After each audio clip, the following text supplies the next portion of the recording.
ஜெய் குருதேவ். அனைவருக்கும் காலை வணக்கம். இன்னைக்கு பூஜ்ய ஸ்ரீ ஸ்ரீ ரவிசங்கர் குருதேவ் அவர்களுடைய குருவின் ஞானத்துல சமநிலை பேலன்ஸ் பத்தி பார்க்க போறோம்.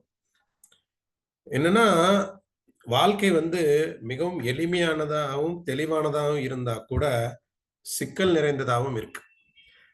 ஆனா இதுல எளிமையும் சிக்கலையும் ஒரு சேர சேர்ந்து அனுபவிக்க வேண்டும் அப்படின்னு சொல்றாரு. எப்பப்பெல்லாம் உங்களுக்கு சிக்கல் வருதோ அப்ப நீங்க என்ன தெளிவான நிலைக்கு மாறிவிட வேண்டும்.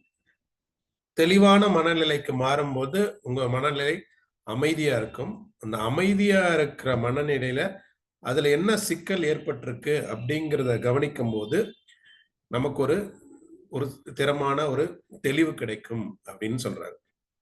ஒரேடியா ஒரு வாழ்க்கை எளிமையானதே இருந்துச்சுன்னா நீங்க ஒரு லேசி ஆயிருவீங்க, சோம்பேறி ஆயிருவீங்க.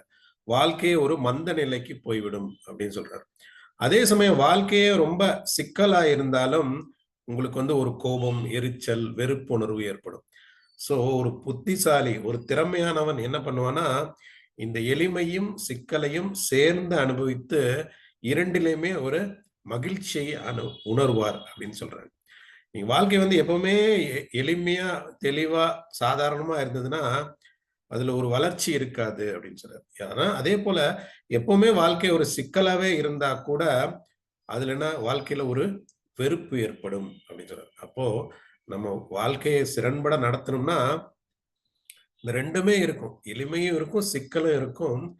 அந்த எளிமை, சிக்கல் இரண்டையுமே சமநிலைப்படுத்தி கொண்டு போகும்போது தான் நம்மளுடைய வாழ்க்கை சிரமாகும், திறமையாகும், திறமையுடனும் செயல்படுத்த முடியும் அப்படின்னு சொல்றாரு. எப்படி இந்த உலகத்துல பலவிதமான வண்ணங்கள், கலர்ஸ் எல்லாம் இருக்குல்ல, அதெல்லாம் சிக்கலை போன்றது. இந்த எளிமை, அமைதி அப்படிங்கிறது வெண்மை நிறத்தை போன்றது.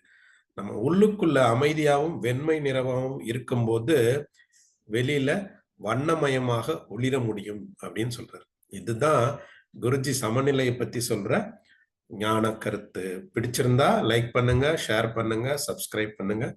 நன்றி, வணக்கம். ஜெய் குருதேவ்.